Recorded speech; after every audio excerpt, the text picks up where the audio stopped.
morning, everyone. Happy Sunday.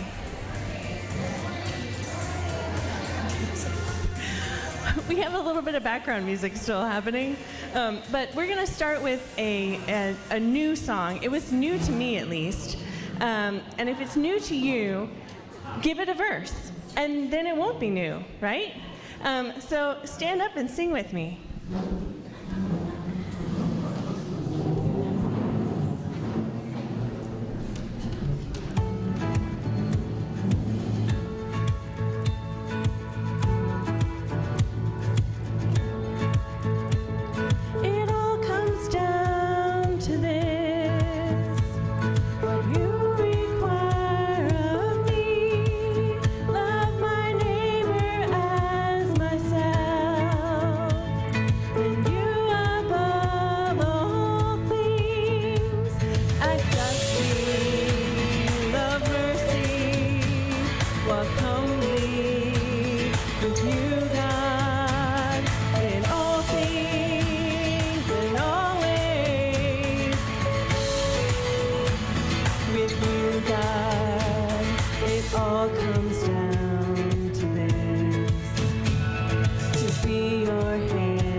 Good morning. Happy Sunday. So I want you all to read this scripture with me on this next slide. This is what we're basing today's service on, and if you ever go in Pastor Pete's office, this is on his wall. He has shown you, O mortal, what is good. And what does the Lord require of you? To act justly, and to love mercy, and to walk humbly with your God. Love that scripture, love that. Lots of great things going on, so we can switch to announcement slides now, Trudy. I want to welcome you all to CrossWalk. Those of you who are fairly new to CrossWalk, you may not have heard, we have visitor bags in the back that you can pick up on your way out the door. We try not to call out visitors because we don't want to embarrass anybody. But there is a bag back there with a red bow on it. It'll give you a little more information about our church and why we do things the way we do at CrossWalk. And there's also a cup of coffee and a cookie in there and a coffee mug, because there's a little reading thing in there that Pete wrote, and Pete likes to write. So there's lots of good information in there. So grab one of those on your way out. There's also books back there that are available that will help you have a better understanding of CrossWalk and why we believe the way we believe. So be sure you can grab one of those. If you don't have our easy to read Bible, there are Bibles back there that is our gift to you. The books we sell for $10, which is a lot less than you would pay on Amazon or wherever else you're going to buy them. But we want to get them into the hands of people to be able to read them so that they'll have a better understanding when they want to be part of CrossWalk, what it is they're wanting to be part of. And the current series we're in right now is Becoming Our True Selves. Pete is away today, in case you hadn't noticed. He's not here. He and Lynn have been saving points for quite a while, and they took their kids to Hawaii for 10 days. Isn't that awesome? I think Pete is at the point now he's realizing he's not going to have much longer with just the 4 of them, because both of the kids are dating and they're thinking it's a matter of time and their family's going to be growing. So this was a good chance for them to get away, just the 4 of them, and have some time together. And he did post on YouTube the other day a picture where the kids were on another island that made it look like they weren't intended to be on the other island, and they were trying to figure out how to get them over to where Pete and Lynn were. That was previously set up. But I thought it was really funny, because people are like, are they going to swim? Is there a canoe? But it was really kind of cute. So I'm grateful that they're getting this time away, just the 4 of them over in Hawaii. I'm sorry we started a few minutes late. I actually had to call him because of all mornings. This is the morning Zoom said, you can't sign in unless you verify a PIN code I'm going to send you.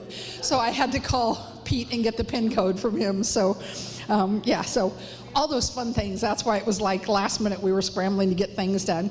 And then I want to remind you that we have a 360 fund here at CrossWalk. And a lot of people come to me and like, I'd like to start supporting the church, but I don't know how to get started. Like, where's a good place to just kind of jump in? So I always encourage our 360 fund. Our 360 fund is our mission. So this covers our missions that CrossWalk supports. So the first one that you would be supporting is our food pantry and our Welcome Home ministry. We provide food to people here in Napa that are in need. We have emergency bags in the office that we get calls a lot of times last minute. Hey, it's Friday, I have no groceries for the weekend, can you help me out?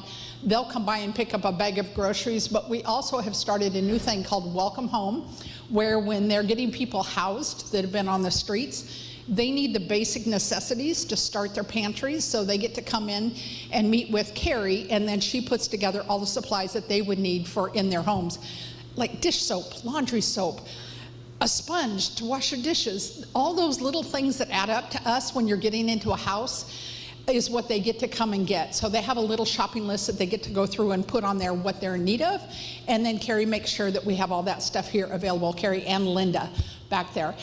Project Hope is once a month. We provide bag lunches for the homeless down at the Hope Center, or not the Hope Center, sorry, South Shelter now. It used to be the Hope Center. That's why we called it Project Hope.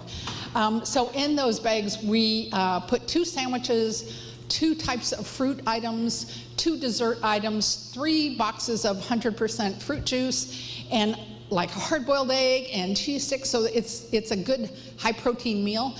If you listen to the people that are down at the Hope Center, they look forward to our bags, at the South Shelter, because they say ours are the best. When we put this together in 2002, we started doing this, and I said, if we were to give Jesus a bag lunch, what would we put in it? And a lot of them were doing like peanut butter and jelly sandwiches and things like that. So we went with turkey and cheddar and ham and Swiss, and then added extra things in there to give them the extra protein. The homeless will tell you people give them carbs all day long, which aren't healthy for a lot of us, especially if that's our main staple of our diet. So they look forward to the bags that come, and we have a sticker on there that says that they're from CrossWalk. So it's pretty cool to be part of that. I just explained to you how that works. There's a whole team. I order the food from Costco. I get it delivered here. We have a team comes in and puts the bags together, all the basic, the juices and the fruits and all that kind of stuff to start with. We have 2 people who bake items every month, although I am short a baker. So if you would like to bake 60 dessert items to go in those bags every other month, let me know and I'll put you on the list. We have 1 person who brings in the cheese sticks to go in the bags. We have another person who brings in the hard-boiled eggs to go in the bag. And then we have a team that usually comes in and makes 120 sandwiches that goes in the top of the bag. Often the kids back in Kids Crossing will do a mission project that they'll put together stuff. So they did one, if you remember, at Christmas time that I think they called it Santa Stew or something like that, but it was hot cocoa and marshmallows and a candy cane and some little Hershey's Kisses, that kind of thing. So those went into the bag. Often at Valentine's Day, they'll do a little Valentine's Day card, and that goes into the bag for the people that are out there on the streets, just to show them the love that we still have for them.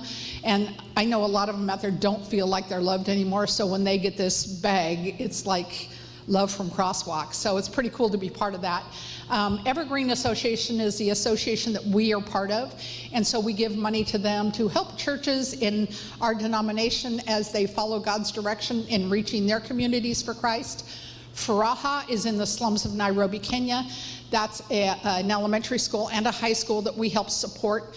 We used to do strictly the food program, and then they asked us if we would start helping with other projects instead. So I think it was last year we sent them money that they painted the whole inside of their campus that is that corrugated metal that was all rusty and looked awful, so they did bright colors to help brighten up the school. We've sent money to help when they were putting in a well out at the high school. The last time they said the food cost had gone up, wanted to know if we could send some funds to help with food, and also they were trying to build a library for the kids to be able to go to. So that's one that we support, and part of the money goes to that. The other one is Deborah's House, which is a shelter down in Tijuana, Mexico for domestic violence for women, where they can get away from their abuser, and they train them to have job skills so that they, once they get back out of the shelter, they can be able to support themselves and their children with the skills that they've learned inside of Deborah's House at the shelter. So if every family at CrossWalk gives $36 a month, that will fully fund our budget for all of those missions. So that's where I encourage people to start first. So if you haven't signed up for it, you can go onto the CrossWalk website.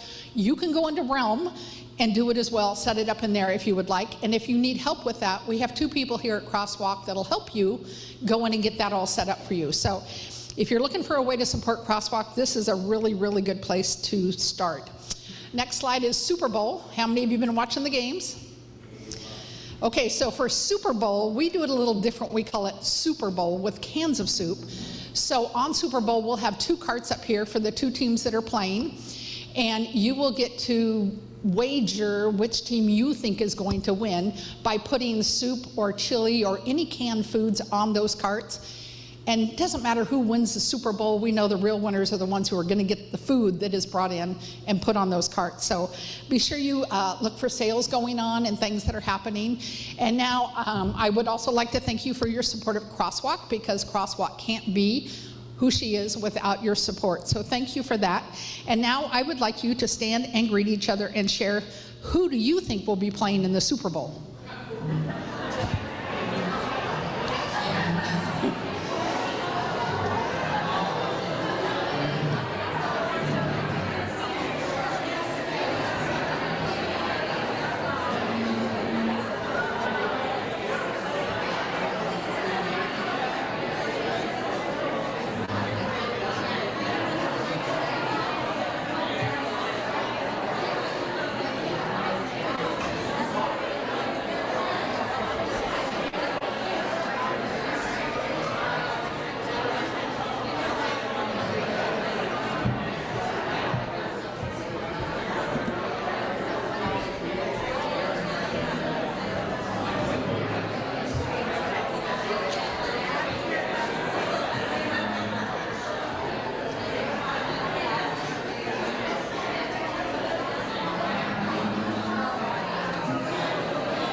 Good morning again.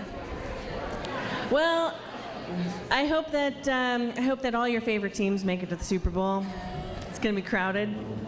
The next 2 songs, we're going from a newer song to some older songs. These next 2 songs are pretty ancient hymns, and again, they're hymns where I just love thinking of the people who came before us in our faith, and the fact that there is so much common humanity. These poems from centuries ago still ring true in our lives and still have things to say to us, and I find them still relatable. So we're going to start with Be Thou My Vision. You can stand or sit, whatever you would like, but feel free to sing along.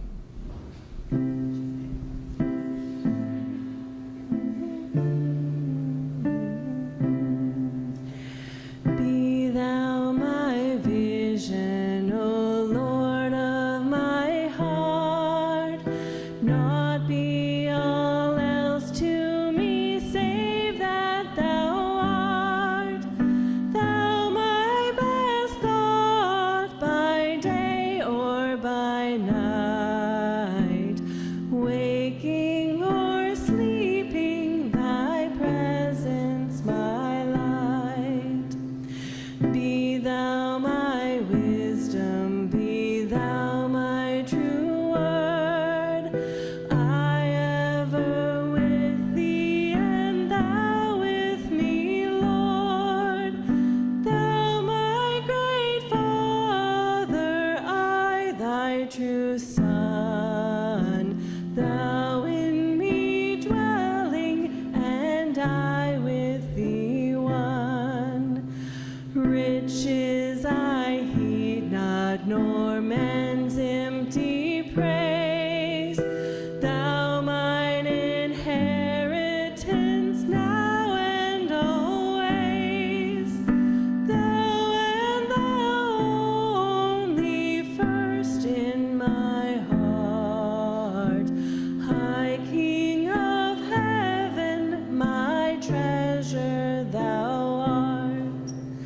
High King of heaven, when victory is won, may I reach heaven's joys, O bright heaven's sun. Heart of my own heart, whatever befall, still be my vision, O ruler of all.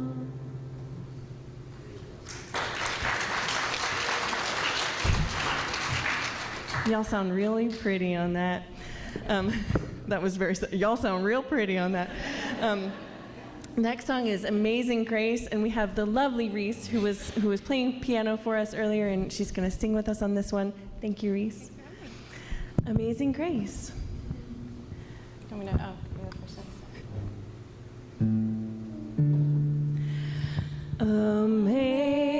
Amazing grace, how sweet the sound that saved a wretch like me. I once was lost, but now I'm found. Was blind, but now I see. 'Twas grace that taught my heart to fear, and grace my fears relieved. How precious did that grace appear the hour I first believed. Through many dangers, toils, and snares, I have already come. 'Tis grace that brought me safe thus far, and grace will lead me home. When we've been there 10,000 years,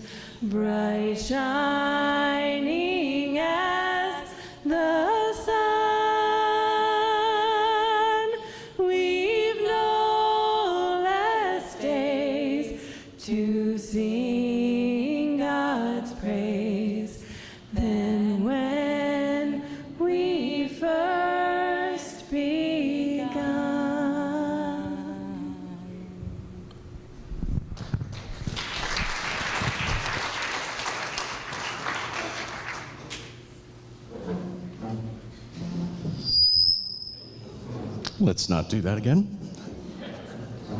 All right, good morning, everyone. I'm going to lead this morning's meditation. So if you can go ahead and get yourself comfortable in your chair, sit upright, get your feet planted firmly on the floor, go ahead and root yourself, and go ahead and close your eyes. Let's breathe in deeply together through our nose on the count of 5.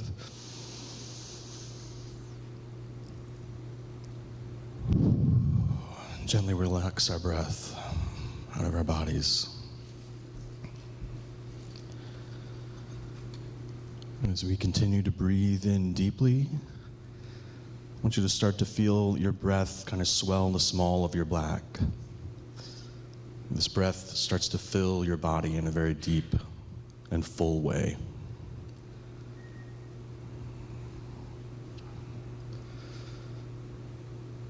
And as you continue to breathe in, your breath carries deeper into your body, down through the soles of your feet. This big, life-giving breath that fills your body down to the soles of your feet.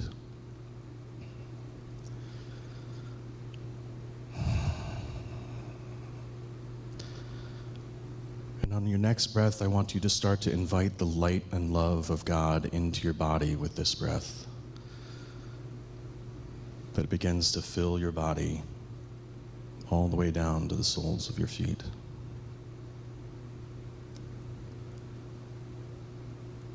And as you release this breath, you start to release the concerns, the cares, the ills that have plagued you during the course of the week. You breathe in this light and love of God, and you release these things back to God.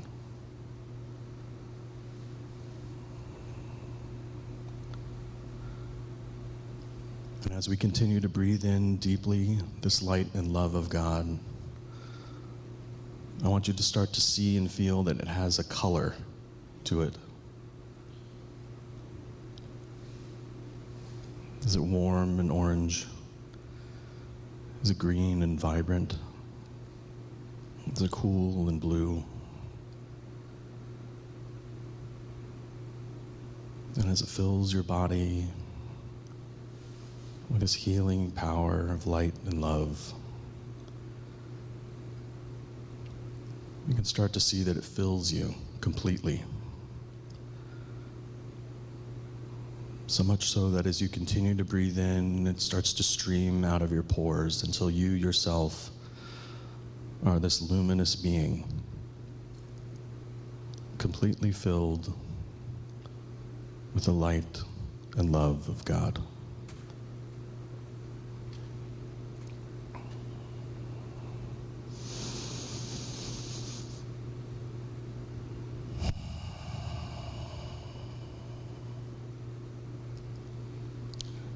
And now your consciousness starts to rise above your body. And as your mind begins to float a little bit, you realize that everyone in the room here at CrossWalk is filled with this light and love of God. And you realize that it is a myriad of colors. This vibrant, glowing rainbow of people.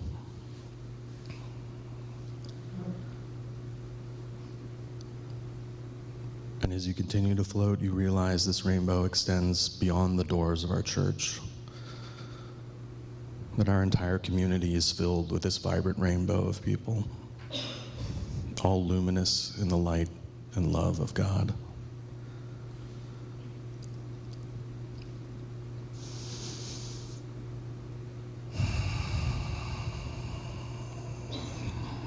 And as you continue to float even higher, you realize that all of us, our country, our nation, our brothers and sisters around the world in war-torn areas, they're all breathing the same light and love of God.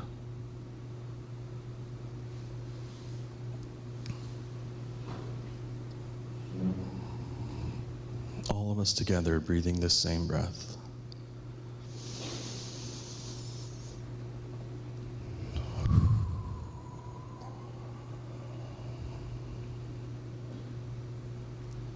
And when you're ready, open your eyes.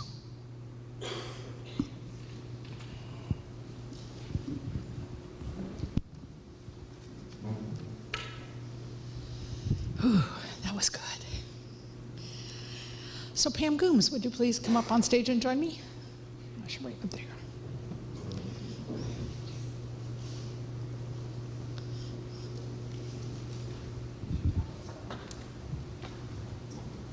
Oh, yay. So I want to introduce you to Pam Gooms. If you've ever Googled search somebody, you learn a lot. So Pam is going to be our teacher today, and she's going to be teaching about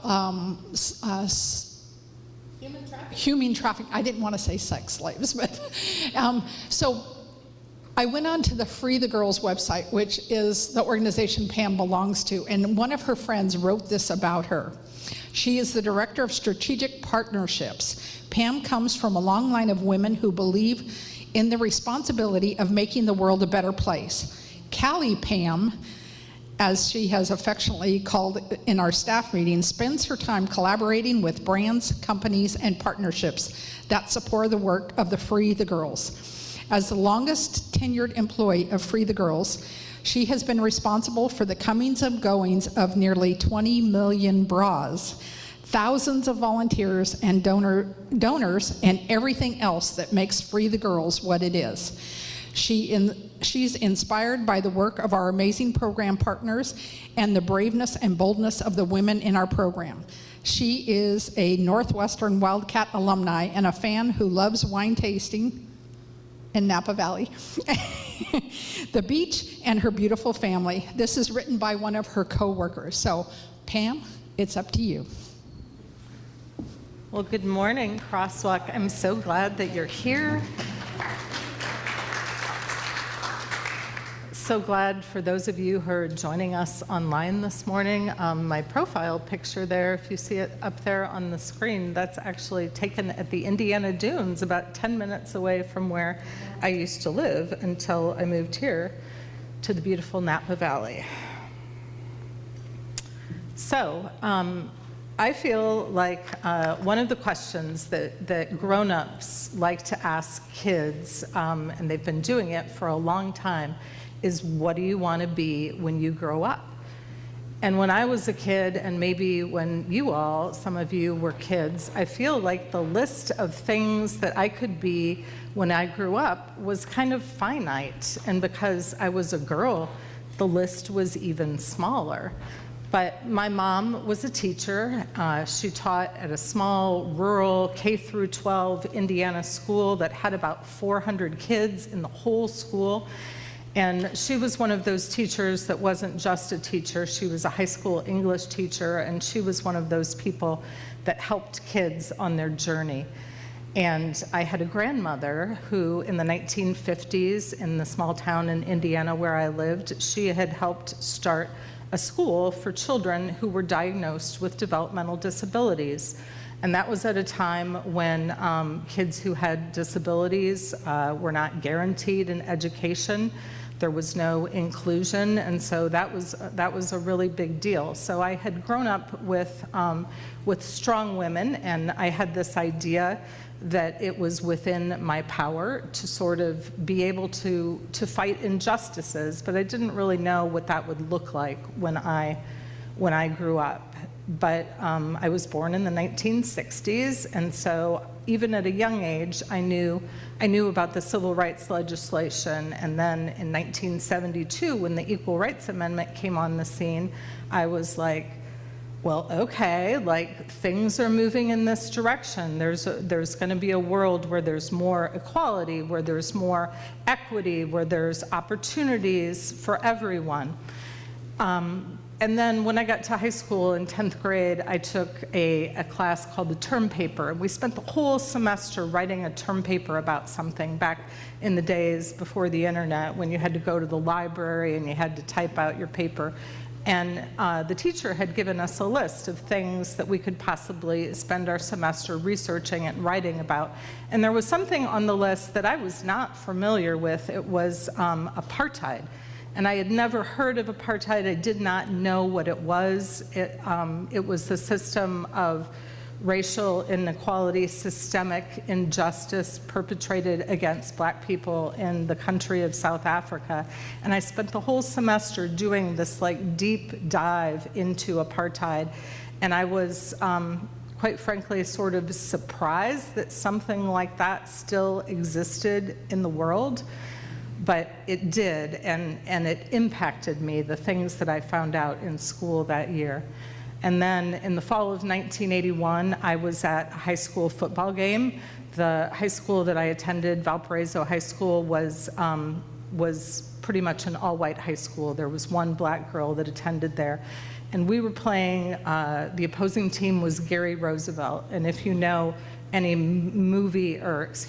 music trivia, you know that the Jackson 5 came from Gary, Indiana. That was where they were from. And so that school was a predominantly Black school. And there at that football game, at the beginning of the third quarter, there was this loud boom.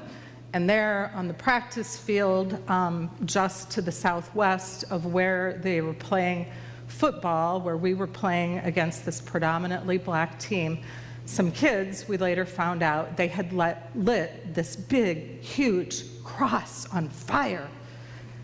And this was not, this was not the 1950s Deep South. This was 1981 Indiana. And I can't tell you all of the things that I felt that day, but it was, it was shameful and it was embarrassing and it was a lot of things. And for as bad as I felt about it, I could not imagine how the other team, how our guests, they were the guest team, how they must have felt. And sort of that was a pivotal moment for me as well, because that was sort of the point in time when it became clear to me that you could pass whatever kind of laws you wanted, but that didn't mean that people were going to abide by them. It didn't mean that people's mindsets were going to change. And so I marched off to college in the fall of 1983. I went to a school in Washington, D.C., and I thought, or it was my plan, I was going to be an attorney. And I don't know, are there any attorneys out here in the room? Anybody who's a lawyer? Nobody who's a lawyer. But in my constitutional law class, they used the word argument a lot. Everything was an argument for this and an argument for that. And I didn't really like to argue. Like, that was not really my thing. I was kind of conflict avoidant. So the next semester, or the next school year, I transferred to a different school, and I decided that I was going to study sociology because I wanted to learn the reasons why people did the things that they did. And so that was a good major for me. And it was kind of the very beginnings of this career that I've had, and now I've worked for this anti-trafficking organization for the past 10 years, putting into use some of the things that I've learned.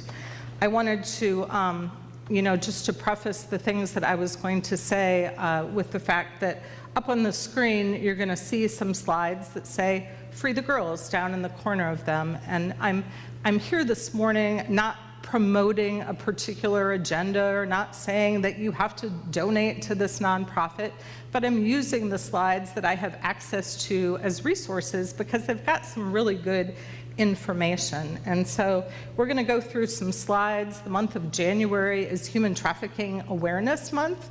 And so we're going to start out with some slides that give some sort of statistics about human trafficking.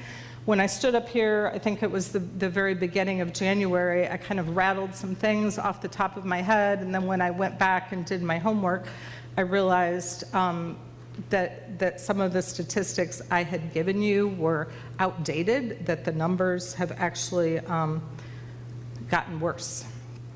in the 10 years that I've been doing this. So right this minute on our planet, there's approximately 50 million people who are victims of human trafficking. 50 million people.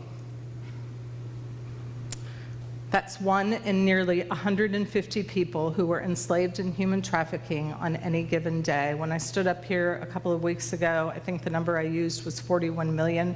The number has gotten worse, as I said. Human trafficking is the fastest growing criminal industry in the world. The fastest growing criminal industry in the world. We're going to talk a little bit more about that later on. Estimated annual profits, $150 billion made each and every single year in the buying and selling of people as a commodity. $5,000 every second of every day.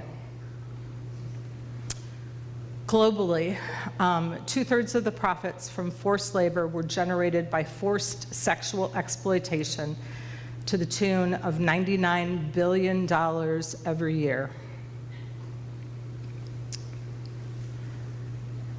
And 80% of the victims of human trafficking are subject to re-exploitation due to the lack of sustainable job opportunities. We're going to talk a little bit more about that later as well, but this is just kind of an overview of the lay of the land, as it were, for human trafficking. And I know it can start to feel like a lot. So I'll say this now, that towards the end, there's going to be information and resources about things that you can do to be engaged in the fight against human trafficking. So it's a little bit small, I know, but this is the definition of human trafficking. They call this, actually, it's called the AMP model. AMP stands for Action, Means, and Purpose. This definition of human trafficking came out of the Trafficking Victims Protection Act, which didn't become a law until the year 2000. It's only been since the year 2000 that human trafficking became a federal crime. So in order for something to be human trafficking, it has to have something from each of these columns. It doesn't have to have all the things in every column. It just has to have one of the things in each column. And I'll read it because I know it's kind of small and maybe hard to read. So the action part of action, means, and purpose, it's the action of inducing, recruiting, harboring, transporting, providing, or obtaining a person by, and this is the means part, force, fraud, or coercion. And the purpose part is for the purpose of exploitation, involuntary servitude, peonage, debt bondage, slavery, or any commercial sex act involving a minor. Worth a mention that there's no such thing as a child prostitute. That's not a thing. Any child who's been trafficked is always a trafficking victim. Human trafficking means that someone is financially benefiting from another person's oppression or exploitation, because if there's not profit or financial benefit, then it's not human trafficking. You can be trafficked, or excuse me, you can be exploited without being trafficked, but you can't be trafficked without being exploited. There doesn't have to be transportation. You don't have to be moved across any border, any city, state, county, or country line. Traffic or transportation is not required. You can be trafficked in your own home. And the last thing to note is there don't have to be physical restraints. You don't have to be, handcuffed or tied to something.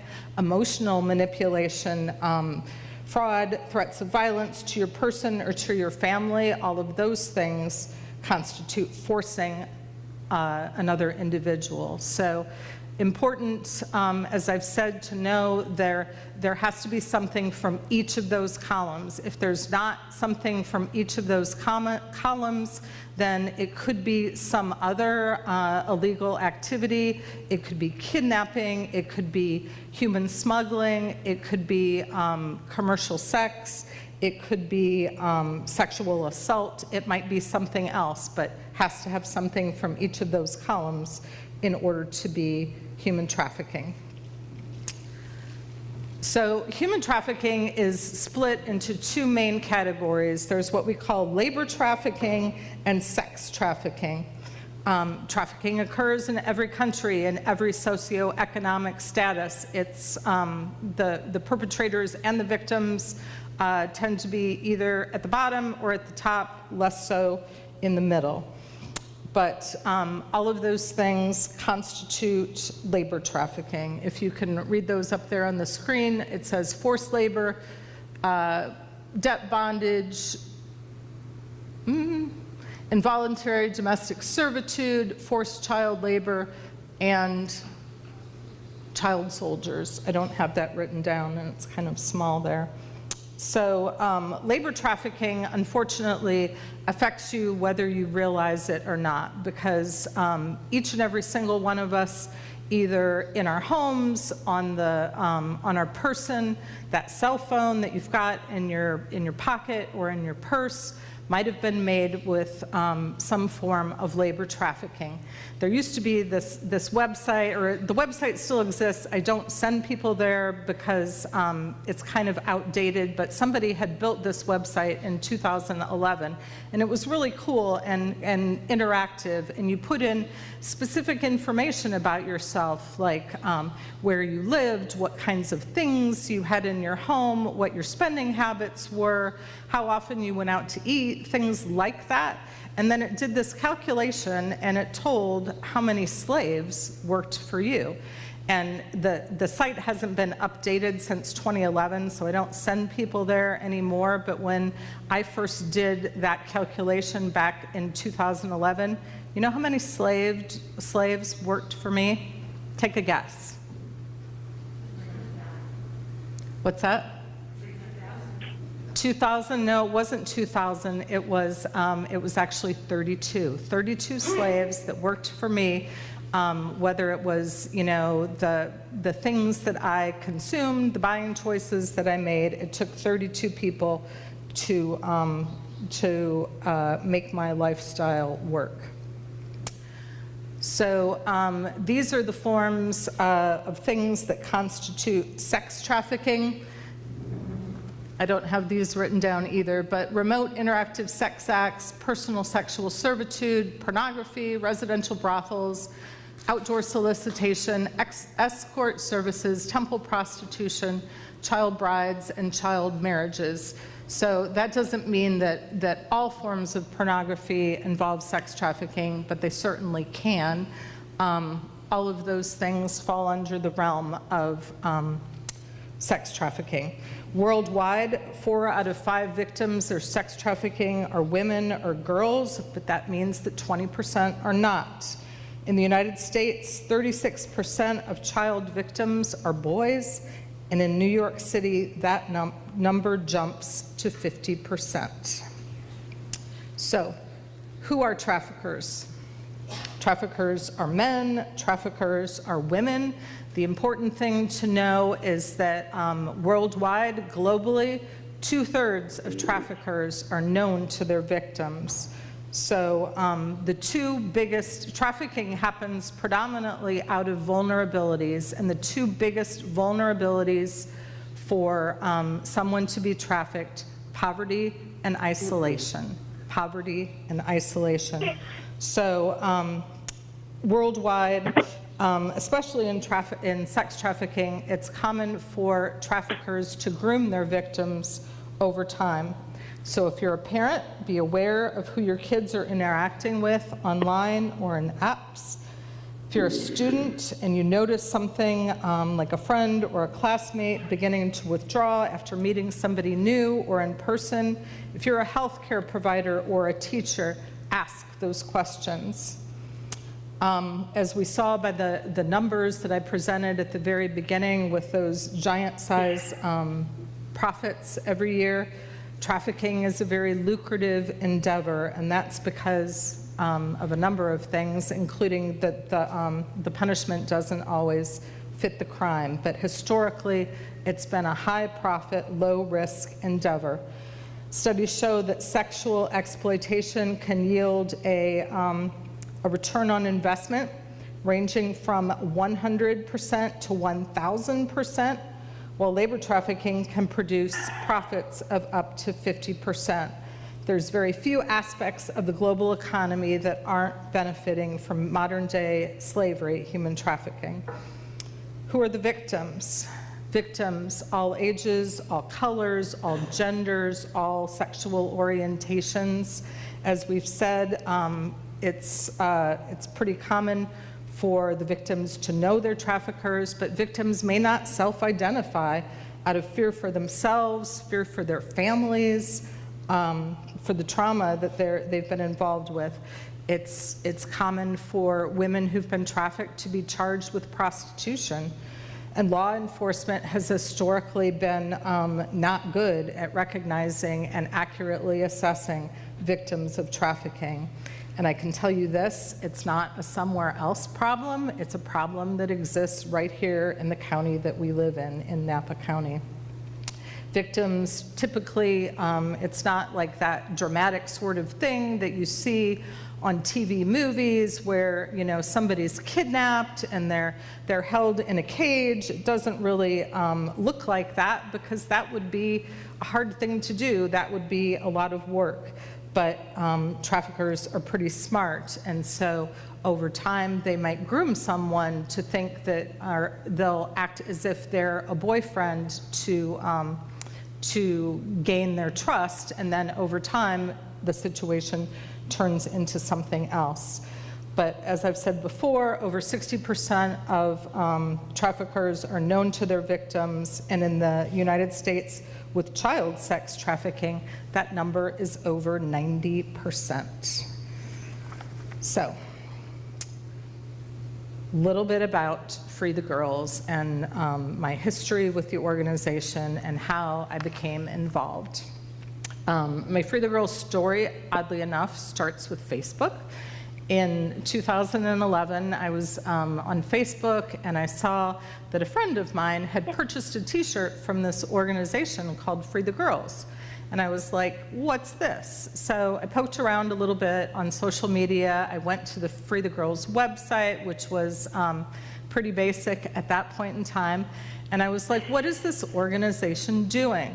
They were collecting donated bras, and those donated bras, people were taking them in suitcases to Mozambique, and women who were trafficking survivors were selling those bras, which all just seemed really incredible to me that like something like that could work. But I thought, hey, I can do this. I can collect some bras for my friends. So I had a little party at my house, and I went to the local appliance store, and I got an empty dishwasher box, and I decorated it, and I put it in my living room. I thought I was, you know, being really clever, and I was hoping to fill that box up. So I filled it up, and I sent it off to the place where they were collecting the bras, which at the time was Denver, Colorado. And this was in the fall of 2011. And then in the spring, or actually in it was either January or February of 2012, CNN found out about Free the Girls. And at that point, we hadn't like shipped bras to anywhere. People were bringing them in suitcases, but they found out about what Free the Girls was doing, and they profiled them on their international channel as part of a 3-part documentary called it was called the Freedom Series. And so they profiled Free the Girls on their international channel. And when CNN does a story about your nonprofit, like it goes from being this really small, like grassroots bras in a suitcase to like this explosion. And so The pastor of my Indiana church, he had gone to seminary and to college, actually, with the man whose idea this was. He was and is a missionary in Mozambique, and he was helping different populations, and he saw somebody selling bras off the tines like of an umbrella in a suitcase, or excuse me, in a secondhand market in Mozambique. And he's like, is this a thing? Would this work? So the pastor of my Indiana church, he came to me and he knew that I was good at like sorting things and organizing things, and that I cared about justice in the world. So he asked me, if we move the bra collecting here to Indiana to our church, would you be in charge? And I didn't really know what I was saying yes to at the time. Like, I said yes. And it was my vision that we had like a broom closet where the furnace was of the church, which was like about the size of someone's bathroom. And I'm like, yeah, we'll just put the bras in there, and then every once in a while, like, we'll sort those bras and put them in a box. Well, the way that it looks right now, Free the Girls receives about 30,000 bras every month. And so my broom closet vision was not nearly big enough, but it took me sort of saying yes to getting that ball rolling. And I started out originally as their inventory manager. And what I do right now, my fancy title is the Director of Strategic Partnerships, but it just means that I talk to businesses, I talk to employees, I talk to sometimes to churches and to people about the ways that they can be involved in fighting human trafficking. And human trafficking is actually it's a college level class right now. And so the things that I'm talking to you about today, like if this was a college class, this would be like the first part of the first day. So it's just kind of a very broad level view of what trafficking is about. But when you're helping someone who's a trafficking survivor, there's 3 R's, they call it, to that. There's the rescue, which is taking someone out of the situation. There's rehabilitation, which is all the different parts of helping them with physical and emotional needs that they might have, getting therapy, things of that nature. And then there's the reintegration. And when I heard Dar talking about, it's called Deborah's House, correct? Like, that's kind of what they're doing, is the reintegration. It's job skills training, and it's helping women put their lives back together. And the way that they're able to start doing that is through the sale of these bras that people are donating. So it's the bras, it's the job skills training that's helping them to be able to put their lives back together. So there's a video that we're gonna see now that Dar's gonna play for us that kind of gives you the broad overview of what Free the Girls is.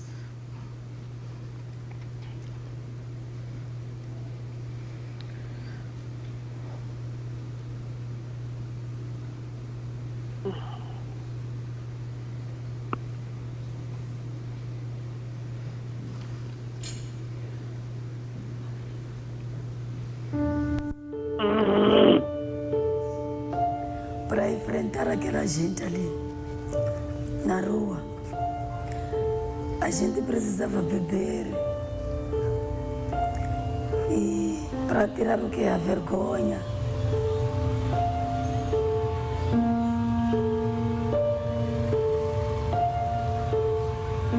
A dificuldade foi grande, porque até a chegar ao ponto de nós irmos fazer a prostituição, era para dar de comer os nossos filhos.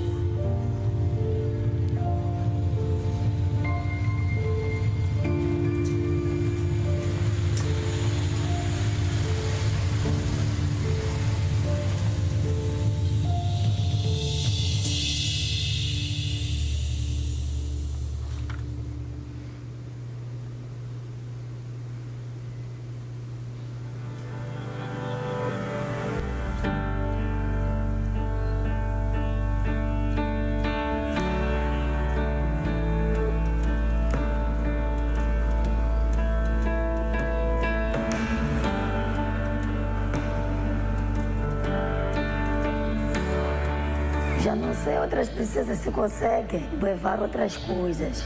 Além de suntiar, já não sei. Saio às 6, volto às 17. Já não consigo me encontrar com outras princesas.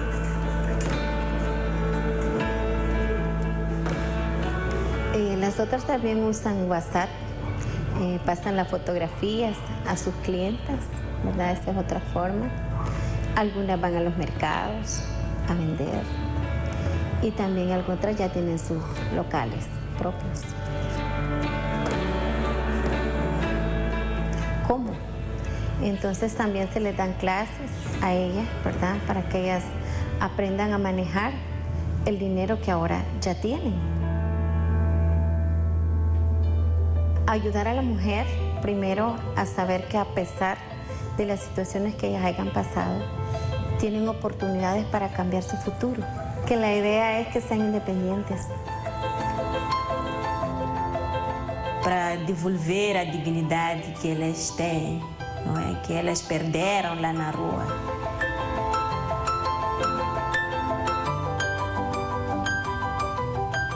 O meu sonho é de eu comprar terreno para os meus filhos construírem, eles estudarem, casarem, saírem com as mulheres e eu ficar aqui em casa da falecida minha mãe.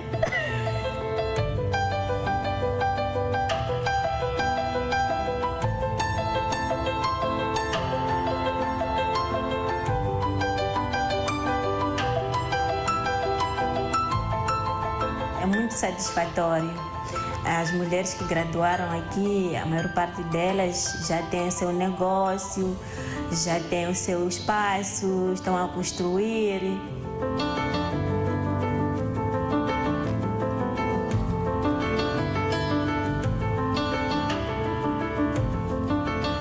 Para mí el proyecto de Feed is God, mis hijos tienen lo que yo no pude tener desde mi niñez, entonces ese es mi objetivo, lograr algo mejor para mis hijos. Si no hubiese sido por ellos que hubiesen estado en este país, créanme que no sé cómo hubiese sido.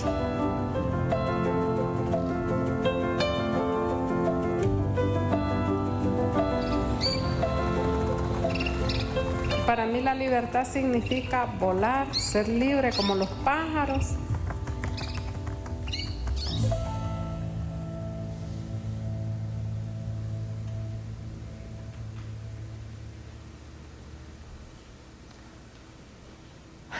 So that's the overview of what our programs look like. The first language that you heard being spoken was Portuguese, which is what they speak in Mozambique. That's one of the countries where we have a program. El Salvador and Costa Rica are the two other countries, and we're hopefully going to be expanding our programs in the near future into Honduras and possibly another country. In 2022, we developed, in partnership with another nonprofit, a curriculum, 3 curriculums actually, of job skills training that are specific for human trafficking survivors. And to my knowledge, they're the only curriculum that exists in the world for job skills training for trafficking survivors. And so those curriculum are freestanding. They could be used by trafficking survivors that aren't involved in the bra selling program down the road. But just quickly, the question gets asked often, why bras? What's special about bras? Bras are a safe opportunity because if you're a trafficking survivor, a sex trafficking survivor, who were the people who were paying for your services? They were men. And so it's avoiding the trigger of the exchange of money with a man. Bras are a luxury item in the countries where we work. They show how cosmopolitan you are, how that you're more modern. Bras allow women to participate in their local economy, to learn how the local economy works. And you're selling a bra, it involves sales. And for these women, sales are, something that they've been involved in before. They've been forced to sell their bodies. And so that's why bras work. We're going to go through now some resources that will help you to be more educated about trafficking, because I know it's been a lot of information this morning, and I don't want you to leave feeling like, oh my God, 50 million people, I can't help 50 million people, but maybe you can help a couple of people. Maybe you can make some choices that are going to impact people's lives that you've never met. One of the things I think that's true about, human trafficking is, at least for me, once I knew about it, I could not unknow it. And so there's choices that you can make, that are going to impact people's lives. So coming up for not this slide, but the next slide, I'm going to ask you to take your phone out. So depending where your phone is, if you need to get into your purse, if you need to find it in your pocket, I'm giving you permission to take out your phone in church. That's probably not going to happen anytime super soon, so be ready. So I know in the email that went out, there was a list and there were links to some of these things. If you're just finding out today about human trafficking, if this is new information for you, Polaris Project has a lot of great resources about human trafficking.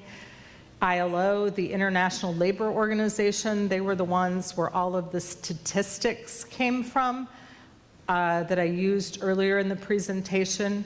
The Human Trafficking Hotline, that's another great place to find out more information. The nonprofit that I work for is called Free the Girls. So again, the links are in that email. This is the reason why I told you to take out your telephone, which is to put this number in your phone as one of your contacts if you don't already have it now. So you can take a picture of it, or you can do it now as a contact. The number is 888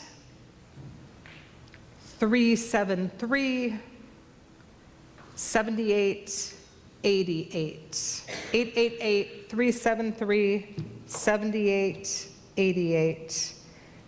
In 2021, which is the last year they report this information, 50,000 calls were made to the human trafficking hotline.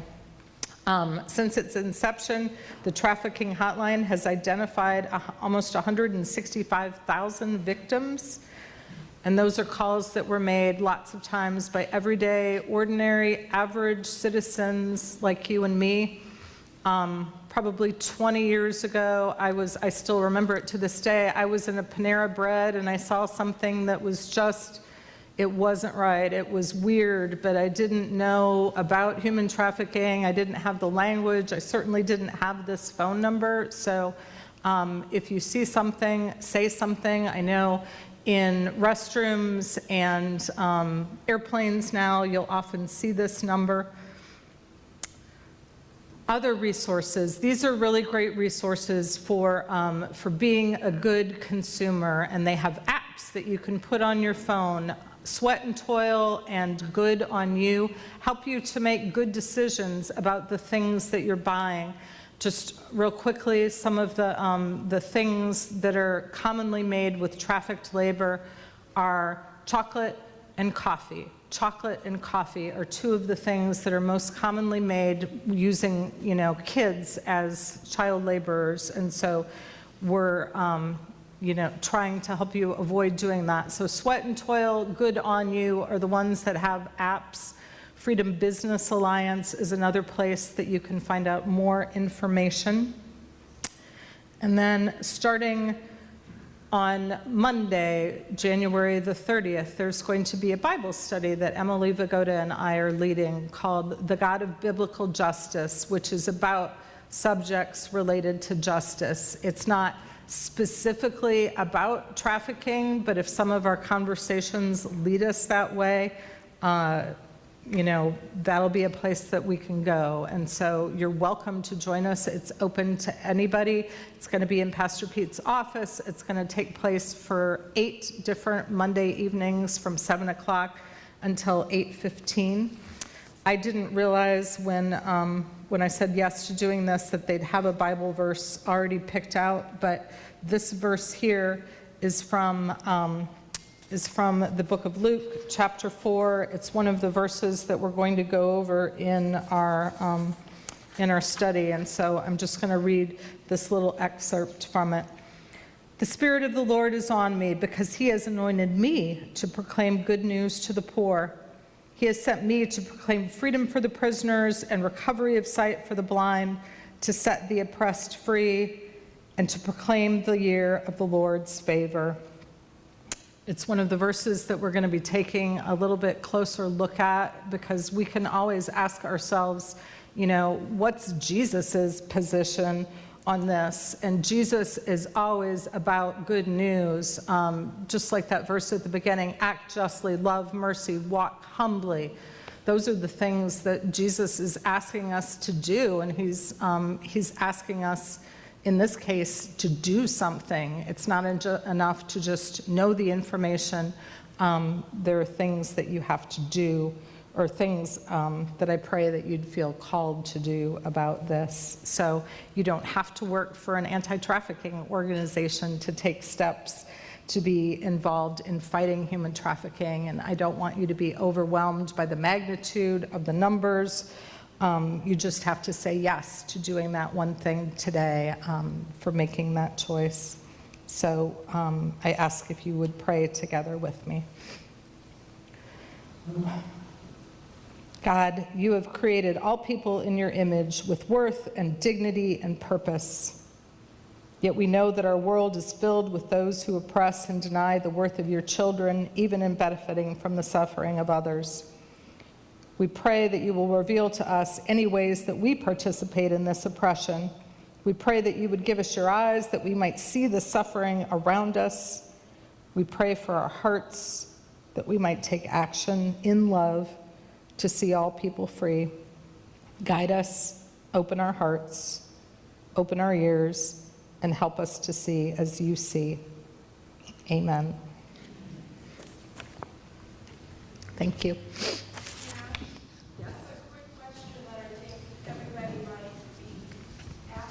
Sure. How do we use that number if we see something?